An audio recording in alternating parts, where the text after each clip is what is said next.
இப்போ நிறைய பேர் வந்து கிட்னி ப்ராப்ளம் அப்படின்னாலே இப்போ நிறைய பேர் இப்போ வந்து ஹெக்டிக் லைஃப் ஸ்டைல்னால இப்போ இன்ஃபர்டிலிட்டிங்கிறது ரொம்ப காமன் ஆகிடுச்சு. நான் doctor Venkatesh, consultant urologist, Kaveri hospital ஒசூரில் இருக்கேன்.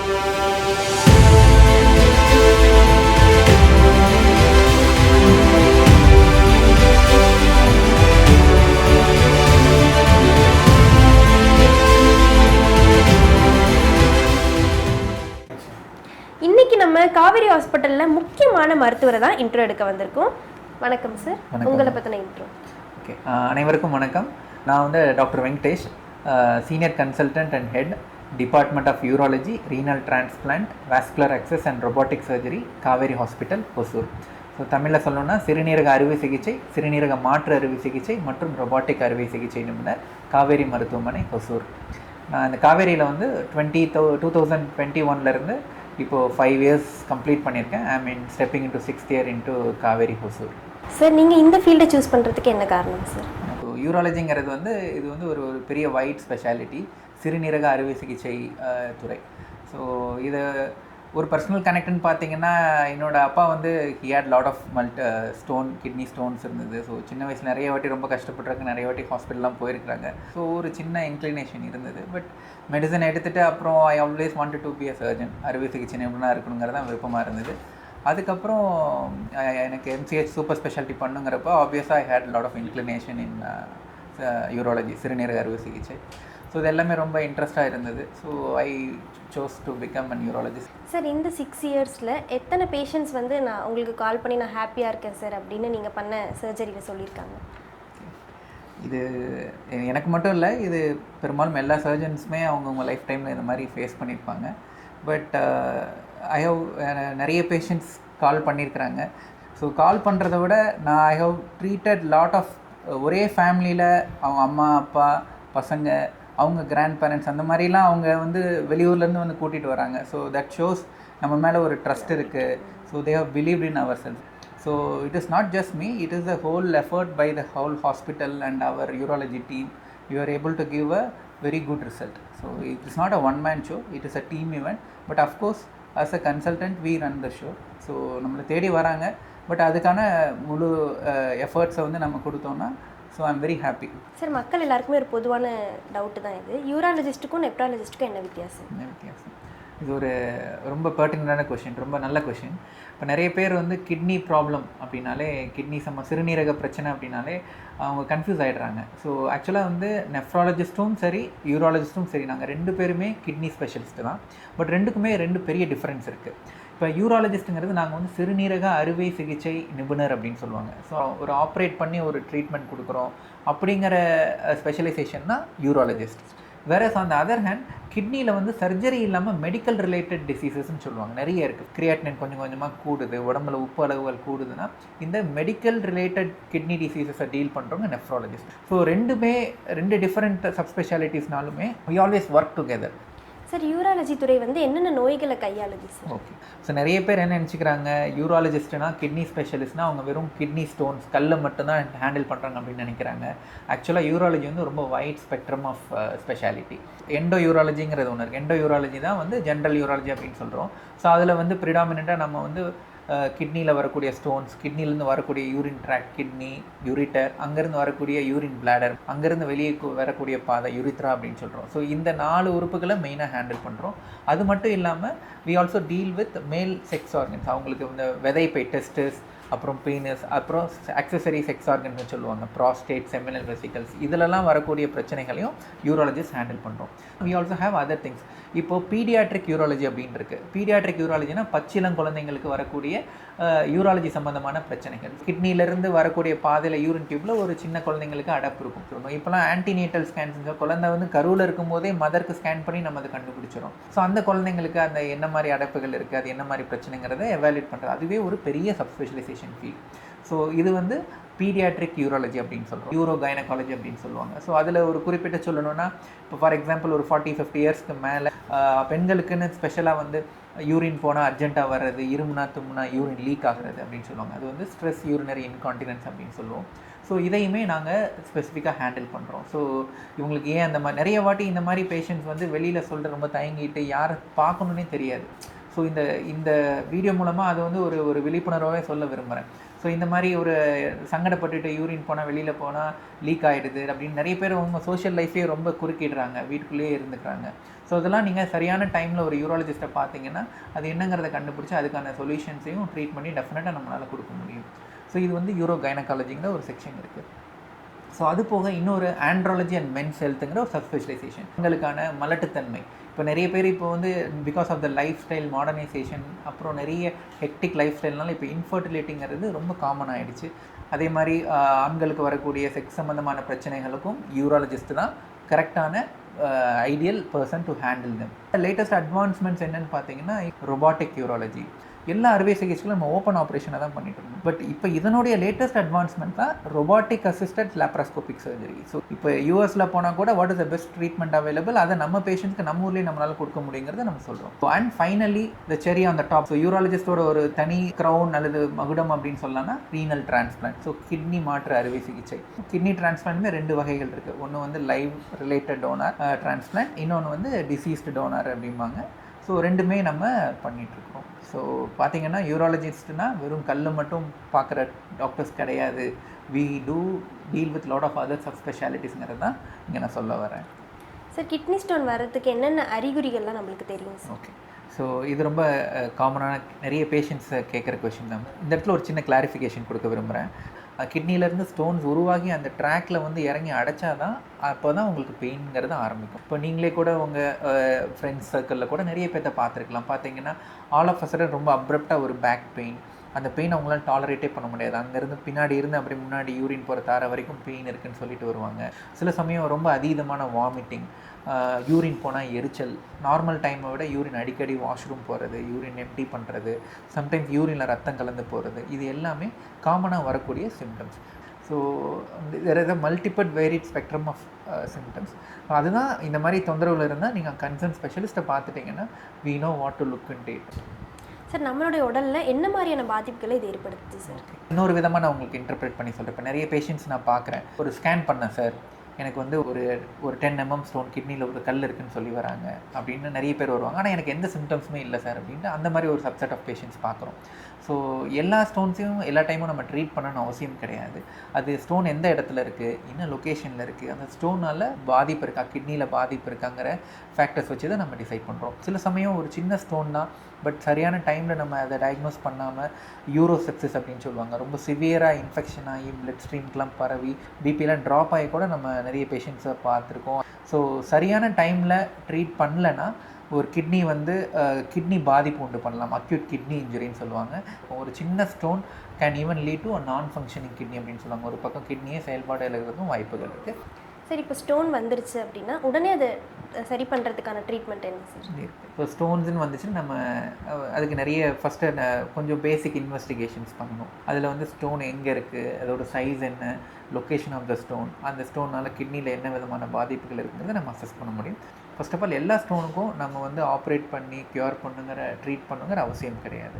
சின்ன ஸ்டோன்ஸாக தான் இருக்குது, பெருசாக கிட்னியில் பாதிப்பு எதுவும் இல்லை, பெயின் டாலரபிளாக இருக்குது அப்படின்னா ஒரு 2 வீக்ஸ் வரைக்கும் நம்ம மெடிகேஷன்ஸ் கொடுத்து வெளியே கொண்டு வர ட்ரை பண்ணலாம். ஒரு வாட்டி ஒரு பேஷண்ட்டுக்கு ஸ்டோன் வந்ததுன்னா கூட திரும்ப அவங்களுக்கு இன்னொரு ஸ்டோன் எபிசோட் வர்றதுக்கு 3 times அவங்க they are more predispose to that. So அதுதான் ஒரு ஃப்ரஸ்ட்ரேட்டிங்கான ப்ராப்ளம்னு வச்சுக்கோங்க ஸ்டோனை பொறுத்த வரைக்கும். ஸோ பட் அன்ஃபார்ச்சுனேட்லி நான் சொல்கிற இந்த கன்சர்வேட்டிவ் எல்லாருக்கும் சூட்டபுளாக இருக்காது. ஒரு 30 to 40% ஆஃப் பேஷண்ட்ஸ் ஸ்டோன் ரொம்ப பெருசாக இருக்குது, இல்லை கன்சர்வேட்டிவ் ட்ரையல் கொடுத்தும் ஸ்டோன்ஸ் வரலை, அது நேச்சுரலாக வர்றதுக்கான சாத்தியக்கூறு இல்லை அப்படிங்கிறப்ப நிறைய அட்வான்ஸ்டு ட்ரீட்மெண்ட்ஸ் இருக்குது. முன்னாடி எல்லாமே இதுக்கெல்லாம் ஓப்பன் சர்ஜரிஸ் ரொம்ப பெரிய ப்ரொசீஜர்ஸ் இருந்தது. இப்போ எல்லாமே டே கேர் ப்ரொசீஜர்ஸ் ஆகிடுச்சு, கம்ப்ளீட்லி எண்டோஸ்கோபிக் ப்ரொசீஜர்ஸ். அது யூரின் ட்ராக்லேருந்து கிட்னியில் எங்கே இருந்தாலுமே நம்ம இன்ஸ்ட்ருமெண்ட்ஸ் வச்சு லேசர் வச்சு ஸ்டோன்ஸை நம்ம கிளியர் பண்ணிடுறோம். அந்த டிசீஸ் ரொம்ப ப்ரிவேலண்ட்டாக இருக்குது ஜென்ரல் பப்ளிக்கில். பெரும்பாலான பேஷண்ட் இங்கே காவேரியில் பார்த்தீங்கன்னா 24 hours நாங்கள் டிஸ்சார்ஜ் பண்ணிடுறோம். நிறைய ஸ்டூடெண்ட்ஸ் ஃபார் எக்ஸாம்பிள் ஒரு நெக்ஸ்ட் வீக்கில் பப்ளிக் எக்ஸாம் இருக்குன்னு கூட வருவாங்க, ரொம்ப சிவியர் பெயினோடு இருப்பாங்க, திடீர்னு ஒரு ஆட் டைமில் பெயின் வந்துடுது. ஸோ அவங்களுக்கு நம்ம கன்சர்வேட்டிவாக போடுறதுக்கான ஆப்ஷன் இல்லைங்கிறப்ப அட்மிட் பண்ணி ஸ்டோன் கிளியர் பண்ணால் நெக்ஸ்ட் டே அனுப்பிச்சி விட்டு அந்த மாதிரி எக்ஸாம்ஸ்லாம் எழுதி கிளியர் பண்ணிட்டு வந்து எங்கள் சந்தோஷமாக வந்து எங்கிட்ட சொன்ன பேஷண்ட்ஸ் கூட இருக்கிறாங்க. சம்டைம்ஸ் ரொம்ப ரேர் அக்கேஷனில் ஸ்டோன் ரொம்ப பெருசாக இருக்குது, நம்ம கீழேருந்து யூரின் ட்ராக்கில் பண்ண முடியலன்னா ஒரு கிட்னி வழியாக ஒரு சின்ன ஹோல் மட்டும் போட்டு ஒரு பின் ஹோல் சர்ஜரி, அது வந்து PCNL அப்படின்னு சொல்லுவோம், அந்த கீ ஹோல் சர்ஜரி வழியாகவே லேசர் மூலமாக ஸ்டோனை கிளியர் பண்ணிடுவோம். ஸோ ஸ்டோனை பொறுத்த வரைக்கும் பெருசாக பயப்பட தேவையில்லை. கொஞ்சம் அதை பற்றி நிறைய நம்ம அவேர்னஸ் தெரிஞ்சிருக்கணும். அண்ட் சரியான டைமில் அதுக்கான ஸ்பெஷலிஸ்ட்டை நம்ம சீக் பண்ணால் அதுக்கான ட்ரீட்மெண்ட்டை நம்ம டெஃபினட்டாக கொடுக்க முடியும். சார் இது வராமல் ப்ரிவென்ட் பண்ண என்ன வழி சார்? ஸோ ஸ்டோன் நான் வந்து ஆல்ரெடி சொல்லியிருக்கேன், ரெக்கரன்சஸ் தான் ரொம்ப ரொம்ப காமன் திரும்ப திரும்ப வர்றதுக்கு. ஸோ அதுக்கு கொஞ்சம் டயட் மாடிஃபிகேஷன், சால்ட் அதிகமாக இருக்க ஃபுட்ஸை கொஞ்சம் ரெஸ்ட்ரிக்ட் பண்ணிக்கிறது ரொம்ப நல்லது. ரெண்டாவது அல்ட்ரா ப்ராசஸ்டு ஃபுட்ஸ். இந்த ப்ராசஸ் ஃபுட்ஸ் எல்லாத்துலேயுமே இந்த ப்ரிசர்வேஷனுக்காகவே சால்ட் கண்டென்ட்ஸ் அதிகமாக இருக்குது. அது ஜென்ரலாகவே நல்லது கிடையாதுமா. ஸோ ஒரு சராசரியான ஒரு ஆணோ பெண்ணோ வந்து இதுதான் இத்தனை லிட்டர் தண்ணி குடிக்கணுங்கிற ஒரு ஃபிக்ஸட் நியமனம் கிடையாது. பட் நம்மளோட தாகத்துக்கு தகுந்த மாதிரி எப்பப்போ நமக்கு தர்ஸ்ட் எடுக்குதோ, தாகம் இருக்குதோ, அந்த டைமுக்கு டெஃபினட்டாக நம்ம ஹைட்ரேட் பண்ணிக்கணும். இப்போது ஒரு டெஸ்க் ஒர்க், ஒரு ஐடி எம்ப்ளாயி இருக்கிறாங்க, உங்களுக்கு மேபி ஒரு 24 ஹவர்ஸ் பெருசாக அதிகம் வெளியில் வேலை பார்க்கலன்னா ஒரு 1.5 to 2 லிட்டர்ஸே அடிக்குவேட்டாக தான் இருக்கும். அந்த அதர் ஹேண்ட் ஒரு ஃபார்மர் வில்லேஜில் வேலை பார்க்குறாங்க, விவசாயம் பண்ணுறாங்க அப்படிங்கிறப்ப அவங்களுக்கு 2 லிட்டர்லாம் பத்தவே பத்தாது. அவங்களுக்கு ஜென்ரலாகவே வாட்டரோட இன்டேக் அதிகம் தேவைப்படும். அவங்க தாராளமாக 3 to 4 லிட்டர்ஸ் வரைக்கும் எடுத்துக்கலாம். ஸோ ஃபிக்ஸடாக இத்தனை லிட்டர் தான் தண்ணி குடிக்கணும்னு அவசியம் இல்லை. பட் அதுக்கு ஒரு சின்ன இண்டிகேஷன் இருக்குது. அண்ட் அதே மாதிரி யூரின் எப்போ போனாலுமே ஒரு மாதிரி கிளியராக போகிற மாதிரி இருந்துச்சுன்னா நம்ம உடம்புல ஹைட்ரேஷன் அடிக்குவேட்டாக இருக்குன்னு அர்த்தம். ரொம்ப எல்லோயிஷாக போகுதுனாலே நம்ம உடம்புல வந்து நீர்ச்சத்து அளவு குறைஞ்சிருக்கு அப்படின்னு அர்த்தம். ஸோ தட் மீன்ஸ் நம்ம தட்ஸ் அன் இண்டிகேஷன் நம்ம உடம்புல வாட்டர் லெவல் கம்மியாக இருக்குது. சம்டைம்ஸ் ரொம்ப ரேர் அக்கேஷன்ஸில் யூரிக் ஆசிட் ஸ்டோன்ஸ் அப்படிங்கிறது வந்துச்சுன்னா அவங்களுக்கு வந்து இந்த ப்ரோட்டீன் அதிகமாக இருக்க ஃபுட்ஸை வந்து நாங்கள் கொஞ்சம் ரெஸ்ட்ரிக்ட் பண்ண சொல்லுவோம். கம்ப்ளீட்டாக அவாய்ட் பண்ணணும் அவசியம் கிடையாது, பட் கொஞ்சம் ரெஸ்ட்ரிக்ட் பண்ணிக்கிறது பெட்டர். சார் உங்கள் இவ்வளோ வருஷ சர்வீஸில் நீங்கள் பார்த்ததுலேயே ரொம்ப சேலஞ்சிங்கான ஒரு கேசஸ்னால் எதுன்னு சொல்லுங்கள் சார்? இது கொஞ்சம் டஃப்பான கொஷின் தான். யோசிச்சு பார்க்கும்போது அதில் ஒரு 2 பேஷண்ட்ஸ் ஞாபகம் சொல்ல முடியுதுன்னா, ஒருத்தர் பார்த்தீங்கன்னா ஒரு 66 year old, அவருக்கு இருக்கிறதே ஒரே ஒரு கிட்னி தான். ஆல்ரெடி ஒரு ஸ்டோன் டிசீஸ் இருந்து அவர் சரியாக ட்ரீட் பண்ணாமல் ஒரு கிட்னி அவருக்கு ஆல்மோஸ்ட் எடுத்துட்டாங்க. இருந்த ஒரே ஒரு கிட்னிலையும் ஒரு கேன்சர் வந்துடுச்சு. அந்த டியூமர் பார்த்திங்கன்னா அரௌண்ட் ஒரு 6.5 centimeter. யூஸ்வலாக அவ்வளோ பெரிய டியூமர் இருந்தது, காம்ப்ளெக்ஸ் லொக்கேஷனில் இருந்ததுன்னா நம்ம கிட்னி பூரா தான் எடுப்போம். பட் அன்ஃபார்ச்சுனேட்டாக இவருக்கு அந்த ஆப்ஷன் கொடுக்க முடியாது, ஏன்னா இருக்கிறது ஒரே ஒரு கிட்னி தான். ஸோ இந்த மாதிரி பேஷண்ட்ஸ் நிறைய இடங்களில் எடுக்கிறது கொஞ்சம் யோசிப்போம். ஏன்னா அதுக்கான infrastructure facilities and all the more அவருமே கொஞ்சம் மார்ஜினலி கொஞ்சம் வீக்கான பேஷண்ட். அவருக்கு கொஞ்சம் டயபெட்டிஸ் இருந்தது, கொஞ்சம் பிபி, அன்கண்ட்ரோல் பிபி இருந்தது. ஸோ அவருக்குமே கொஞ்சம் ஹெல்த் வைஸ் கொஞ்சம் உபாதைகள் இருந்தது. பட் இந்த கேன்சரையும் நம்ம அப்படியே விட முடியாது. ரொம்ப அக்ரெசிவாக ட்ரீட் பண்ணி கிட்னியை எடுத்துட்டோன்னா அவரை டயாலிசிஸில் வைக்கிற மாதிரியான சுச்சுவேஷன் இருக்கும். ஸோ அவருக்கு நாங்கள் ப்ராப்பராக பிளான் பண்ணிவிட்டு we offered him robotic assisted partial nephrectomy அப்படின்னு சொல்லிட்டு. ஸோ இது வந்து one of the highest end of treatment for a renal tumour. So இந்த patient I think we operated only 2 months back. So அந்த பேஷண்ட்டை வந்து டாவின்ஸ் எக்ஸ் ரோபோட் யூஸ் பண்ணிவிட்டு already ப்ராப்பராக பிளான் பண்ணி அந்த டியூமர் பார்த்திங்கன்னா மோர் தென் ஒரு 60% எண்டோஃபைட்டிக் டியூமர், அது கிட்னி உள்ளார தான் புதஞ்சிருந்தது. ஸோ அந்த டியூமரை மட்டும் நம்ம கம்ப்ளீட்டாக எடுத்துகிட்டு so we were able to preserve the kidney. So ஃபைனலாக பார்த்தீங்கன்னா அந்த patient after the tumour removal discharge ஆகும்போது we discharge him in God's grace. 3ஆவது நாள் டிஸ்சார்ஜ் பண்ணிவிட்டோம். மேஜராக எந்த ஹெல்த் இஷ்யூஸும் இல்லை. he had a very good recovery. Discharge ஆகும்போது கிரியேட்டினின் பார்த்தீங்கன்னா 1.5 which was extremely good for such a solitary kidney வேறு ஒரு 6 centimeter டியூமர் எடுத்ததுக்கப்புறம். ஸோ இப்போ 2 months ஃபாலோஅப்பில் is doing well. Creatinine is stabilised. அவருக்கு ஒரு டயாலிசிஸ் தேவைப்படலை. ஸோ இந்த பேஷண்ட் பார்த்திங்கன்னா நிறைய இடங்களில் போயிட்டு டயாலிசிஸ் தேவைப்படும், நெஃப்ரெக்டமி ஆஃபர் பண்ணியிருந்தாங்க. ஸோ இங்கேயுமே அந்த ஆப்ஷன் இருந்தது. பட் வி வெண்ட் ஓகே நம்மளால் ஒரு அட்டம் பண்ணலாம் அப்படின்னு சொல்லிட்டு ஒரு சேலஞ்சிங் கேஸ். நிறைய இடங்களில் தடுமாறும் போது we were able to do that. That is all because of the years of experience we gathered over years and we have a good team. Also நான் அது மட்டும் இல்லை, நமக்கு ஒரு டாவின்சி மாதிரி ஒரு நல்ல அற்புதமான ஒரு சர்ஜிக்கல் ரோபோட், அது பண்ணக்கூடிய ஒரு பிளாட்ஃபார்ம். ஸோ அந்த பேஷண்ட் ஹேண்டில் பண்ணுறதுக்கு எல்லா குட் அனஸ்தட்டிக் செட்டப், ஒரு கார்டியாலஜி செட்டப் எல்லாமே நமக்கு நெஃப்ராலஜி டீம் சப்போர்ட் எல்லாம் இருந்ததுனால we were able to do that. So அது வந்து ரீசெண்டாக பண்ணதில் one of the very challenging cases அப்படின்னு சொல்லலாம். ஸோ அந்த பேஷண்ட்டும் ரொம்ப ஹாப்பி. ஸோ 2 days முன்னாடி கூட ரிவ்யூ வந்துட்டு போனார். So he is completely of tumour, he is doing well. But அவருக்கு இன்னும் ஃபாலோஅப்ஸ் டெஃபினட்டாக தேவைப்படுது. பட் நீங்கள் கேட்டப்போ ஐ திங்க் அந்த ஒரு கேஸ் ஞாபகம் பண்ண வச்சுருந்தீங்க. இன்னொரு கேஸ் சொல்லலாம் அப்படின்னு பார்த்தோன்னா, ஸோ இந்த பேஷண்ட்டை வந்து ஷி வாஸ் ஒரு 55 year old female. She is on dialysis. ஒரு 5 வருஷமாக டயாலிசிஸில் இருந்துட்டு இருந்தாங்க. ஸோ ஸோ அவங்களுக்கு அன்ஃபார்ச்சுனேட்டாக கிட்னி கொடுக்கறதுக்கான சூட்டபிள் டோனார்ஸ் யாருமே இல்லை. ஸோ இவங்க வந்து ரொம்ப ரொம்ப ப்ரான் பேஷண்ட், ஒரு டயபெட்டிக்கு, பட் மெடிசன்ஸ்லாம் ரெகுலராக எடுத்துக்கோங்க, வாரத்தில் 3 டயாலிசிஸ் பண்ணிகிட்டே இருந்தாங்க. கவர்மெண்ட்டோட தமிழ்நாடு கவர்மெண்ட் டிரான்ஸ்டான்னு ஒரு கவர்மெண்ட் பிளான் இருக்குது. அதில் வந்து cadaveric kidney donor programme register பண்ணியிருந்தாங்கன்னா அந்த ரிஜிஸ்ட்ரேஷனில் வெயிட் பண்ணி அவங்களுக்கு அலாட் ஆகும்போது நம்ம கிட்னி கிடைக்கும். ஸோ இவங்களுக்கு வந்து 3 வீக்ஸ் பேக் தான் வந்து 4.5 வருஷம் வெயிட் பண்ணதுக்கப்புறம் அவங்களுக்கு ஒரு கிட்னி அலாட் ஆச்சு. பட் என்ன அதில் ஒரு காம்ப்ளெக்சிட்டி அப்படின்னா, டோனார் வாஸ் இன் கோயம்புத்தூர்லேருந்து நம்ம இங்கே ஹொசூரில் இருக்கிறோம். ஸோ நமக்கு அந்த டிரான்சிட் டைம், லாஜிஸ்டிக்ஸ் எல்லாமே நிறைய சேலஞ்சஸ் இருந்தது. But since we had a very good team, we were able to retrieve the kidney.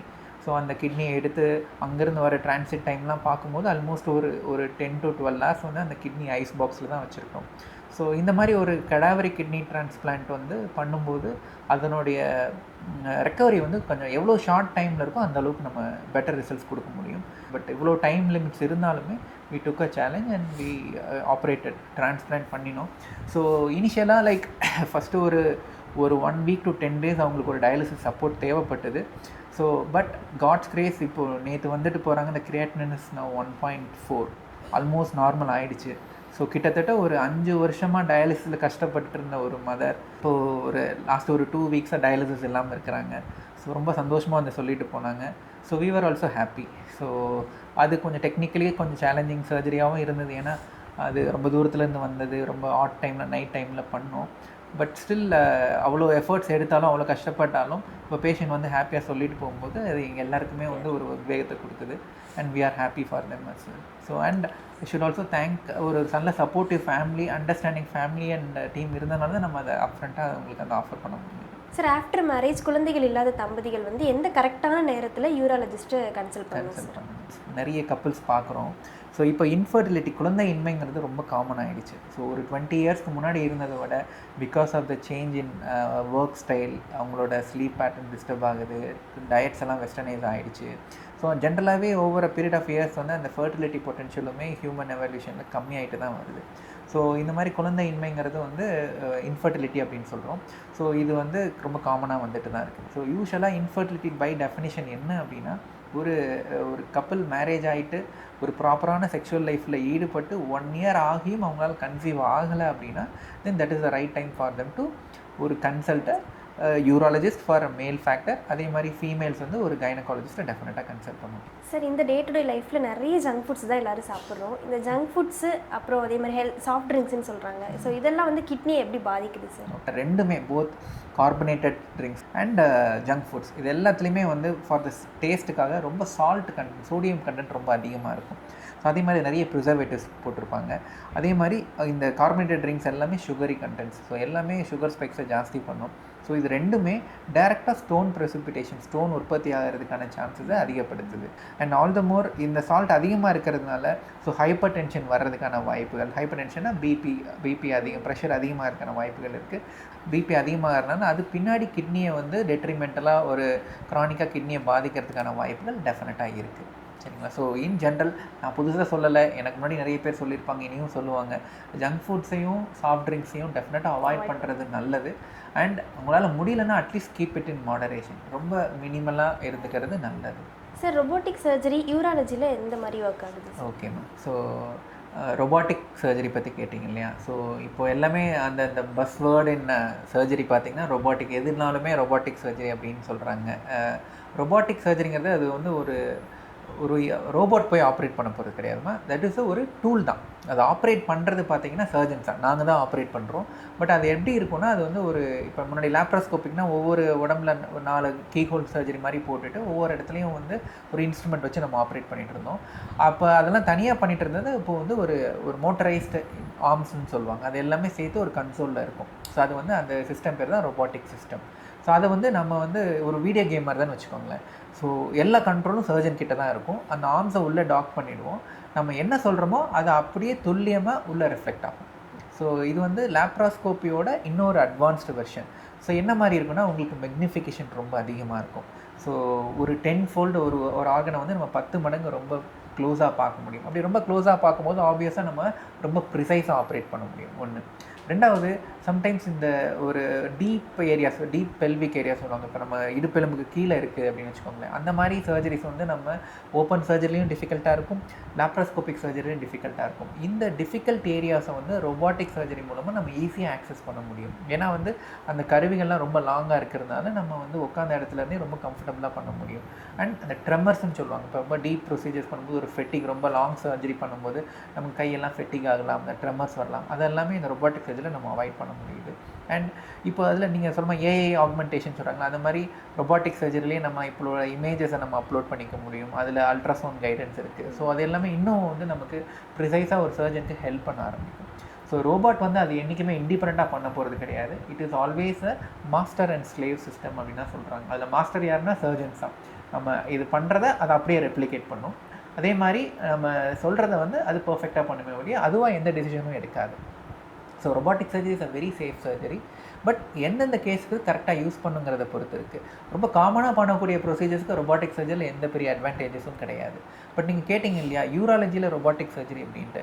Actually இந்த ஹிஸ்ட்ரி ஆஃப் ரொபாட்டிக் சர்ஜரி பார்த்தீங்கன்னா யூராலஜி ஸ்பெஷலைசேஷன் தான் ஃபஸ்ட்டு ரொபாட்டிக் சர்ஜரியை எம்ப்ரேஸ் பண்ணுது. ஏன்னா பேசிக்காகவே யூராலஜி ப்ரொசீஜர்ஸ், இந்த டீப் ப்ராஸ்டேட் சர்ஜரிஸாக இருக்கட்டும், இல்லை பிளாடர் சர்ஜரிஸாக இருக்கட்டும், இல்லை பெல்விக் சர்ஜரிஸாக இருக்கட்டும், அதெல்லாமே வந்து ஓப்பன்லாயும் கஷ்டமாக இருந்தது, லேப்ராஸ்கோப்பியும் கஷ்டமாக இருந்தது. ஸோ அந்த ரொபாட்டிக் சர்ஜரியோட எவாலுவேஷன் பார்த்தீங்கனாலே யூராலஜியோட கான்ட்ரிபியூஷன் தான் ரொம்ப அதிகமாக இருந்தது. இப்போ ஜிஐ சர்ஜரிஸ், ஜெனரல் சர்ஜரிஸ் எல்லாமே ரொபாட்டிக்காக எம்ப்ராஸ் பண்ணுறாங்க. சார் இந்த கிட்னி டிரான்ஸ்பிளான்ட் சர்ஜரி எப்படி நடக்கும்? ஓகே, ஸோ இது வந்து ஆக்சுவலாக பேசிக்கலாக இதில் 2 சர்ஜரிஸ் இருக்குமா. ஒன்று வந்து டோனார் சர்ஜரி, இன்னொன்று வந்து ரிசிபியன்ட் சர்ஜரி. ஸோ இது வந்து ஒரு டீம் ஆஃப் டாக்டர்ஸ் தான் பண்ணுவோம். ஸோ இந்த டீமுக்கு யூஸ்வலாக லீட் பண்ணுறது பார்த்திங்கன்னா யூராலஜிஸ்ட்டு தான். பட் அந்த டீமில் வந்து மற்ற சம்டைம்ஸ் டிரான்ஸ்பிளான்ட் சர்ஜன்ஸ் இருப்பாங்க, sometimes nephrologist will be a part of the team. டேரெக்டாக அவங்க டிரான்ஸ்பிளான்ட் சர்ஜிக்கல் ப்ரொசீஜர் இன்வால்வ் ஆகலாம். அவங்க தான் இதில் மெயின். ஏன்னா இனிஷியல் எவாலுவேஷன், போஸ்ட் ஆப்ரேட்டிவ் எல்லாமே நெஃப்ராலஜிஸ்ட் தான் பார்த்துக்கிறாங்க. So it is transplant is not a single man show, one man show கிடையாது. It is a team event தான். சரிங்களா? It's a team effort. So அந்த டீமில் எல்லாருமே ரிஃபைண்டாக நல்ல எக்ஸ்பீரியன்ஸாக இருந்தால் நம்ம நல்ல ரிசல்ட்ஸ் கொடுக்க முடியும். சரிங்களா? ஸோ ஃபஸ்ட் வந்து டோனார் சர்ஜரி அப்படின்னு சொல்லுவோம். டோனாருங்கிறப்ப இப்போ ரிலேட்டட் டோனாருங்கிறப்ப ஸோ அவங்களுக்கு வந்து முன்னாடிலாம் ஓப்பன் சர்ஜரி பண்ணிகிட்டு இருந்தோம். ஸோ அது முன்னாடியே நம்ம எவாலுவேட் பண்ணி அவங்க தரவாக ஃபிட்டாக இருக்காங்களா, அவங்களுக்கு ஒரு கிட்னி டொனேட் பண்ணதுக்கப்புறம் எந்த இஷ்யூஸும் இல்லைங்கிறத நம்ம ஊர்ஜிதப்படுத்தினா தான் நம்ம அடுத்து வந்து அவங்களுக்கு அது பண்ணுவோம். ஸோ அந்த மாதிரி எல்லாம் பார்த்து ஃபிட்டாக இருக்கும்போது முன்னாடி ஓப்பன் சர்ஜரிஸ் பண்ணிகிட்டு இருந்தோம். இப்போ அட்வான்ஸ்மெண்ட்ஸ் வந்ததுனால இப்போ லேப்ராஸ்கோபிக் டோனார் நெஃப்ரெக்டமி அப்படிங்கிற ஒரு ப்ரொசீஜர் இருக்குது. இது வந்து லேப்ராஸ்கோபி நுண்தொலை மூலமாகவே நம்ம அந்த ஆப்ரேஷன் நம்ம பண்ணுவோம். ஸோ பண்ணுறப்ப பார்த்திங்கன்னா பழைய மாதிரியான பெரிய ஸ்கார்ஸ் எதுவும் இருக்காது. யூஸ்வலாக அந்த ஆப்ரேஷன் பார்த்திங்கன்னா ஒரு 1 to 1.5 hours முடிஞ்சிடும். நமக்கு கிட்னி எடுக்கிறதுக்கு மட்டும் ஒரு சின்ன தழும்பு இருக்கும். ஸோ பெருசாக அவங்களுக்கு டியூப்ஸ் எல்லாம் எதுவுமே இருக்காது. இந்த மாதிரி பேஷண்ட்ஸ் யூஸ்வலாக 48 hours to 72 hours 2 அல்லது 3 நாள் நம்ம டிஸ்சார்ஜே பண்ணிடுவோம். ஸோ இதில் என்னென்னா டோனாருக்கான மார்பிலிட்டிங்கிறது எதுவும் கிடையாது. ஸோ அவங்களோட ஒரு 4th டேவே வந்து அவங்களோட டே டு டே ஒர்க்லாம் நார்மலாக ரெஸ்யூம் பண்ணிக்குவாங்க. பெருசாக ஸ்கார்ஸ் எதுவும் இருக்காது. ஸோ டோனார் மார்பிலிட்டியே டெஃபினட்டாக நம்ம குறைக்கணும் ஒரு நல்ல சர்ஜிக்கல் டீம். ஸோ அப்படி இருந்தால் தான் அந்த டோனார் கொடுக்குறவங்க வந்து இல்லை நான் கொடுத்தேன், நான் நல்லா இருக்கேன்னு சொல்கிறப்ப தான் மற்றவங்க வந்து அவங்க மற்றவங்களை எஜுகேட் பண்ணுவாங்க. ஸோ மற்றவங்களுக்கும் அந்த ஒரு கான்ஃபிடன்ஸ் க்ரியேட் பண்ண முடியும். ஸோ அந்த கிட்னியை எடுத்துகிட்டு அதுக்கப்புறம் ஒரு பெஞ்ச் சர்ஜரின்னு சொல்லி ஒரு ஒரு 15 minutes அந்த கிட்னியை நம்ம ப்ரிப்பேர் பண்ணுவோம். கோல்ட் சலைன் ஐஸ்லாம் போட்டு நம்ம ப்ரிப்பேர் பண்ணிவிட்டு ரிசிபியன்ட் சர்ஜரி வந்து ஓப்பனாகவும் பண்ணலாம். இப்போ நாங்கள் வந்து ஒரு லாஸ்ட் ஒரு 2 years ஒரு 35 cases ரொபாட்டிக் கிட்னி டிரான்ஸ்பிளான்ட்ஸ் பண்ணியிருக்கோம். ஸோ ரொபாட்டிக்னா அகைன் நம்ம முன்னாடி சொன்ன மாதிரியே ஒரு சின்ன இன்சிஷன் மட்டும் போட்டுட்டு ரோபாட்டிக் கருவிகள் மூலமாகவே நம்ம லேப்ராஸ்கோபிக்லேயே அந்த கிட்னியை பொருத்திடுவோம். ஸோ அதில் அட்வான்டேஜஸ் என்னென்னா லைக் எல்லாமே மினிமலி ஆக்சஸ் ப்ரொசீஜர்ஸ் அப்படின்னு வச்சுக்கோங்க. மினிமலி ஆக்சஸ் ப்ரொசீஜர்ஸ்னால் ஸோ பேஷண்ட்டோட ரெக்கவரி எல்லாமே ரொம்ப நல்லாயிருக்கும். ஸோ அந்த மாதிரி அந்த கிட்னியை எடுத்து நம்ம அவங்களோட ரத்த குழாயில் நம்ம அனஸ்டமோஸ் பண்ணிட்டோன்னா அந்த ப்ரொசீஜர் ஒரு யூஸ்வலி 3 to 4 hours நடக்கும். ஸோ அந்த ப்ரொசீஜருக்கு அப்புறம் அந்த ரெசிபியன்ட் வந்து ஒரு 5 days வரைக்கும் நம்ம ஐசியூவில் வச்சுருப்போம். ஸோ கிராஜுவலாக ரெக்கவர் ஆனதுக்கப்புறம் யூஸ்வலாக 5th day போல் நம்ம டிஸ்சார்ஜ் பண்ணிடுவோம். ஸோ இதுதான் வந்து ஒரு கிட்னி டிரான்ஸ்பிளான்ட் சர்ஜரி எப்படி நடக்குங்கிறது. So it involves basically 2 surgeries. சரிங்களா? ஸோ இன்றைக்கி மனிதர்களுக்கு ரொம்பவே முக்கிய உறுப்பான சிறுநீரகத்தை பற்றி ரொம்ப கிளியராக மக்களுக்கு புரிகிற மாதிரி எக்ஸ்பிளைன் பண்ணாங்க. ஸோ நெக்ஸ்ட் என்ன ட்ரீட்மெண்ட்டுக்கு வீடியோ போடணும் அப்படின்னு கமெண்ட்டில் சொல்லுங்கள். நெக்ஸ்ட் வீடியோவில் பார்க்கலாம். Bye guys.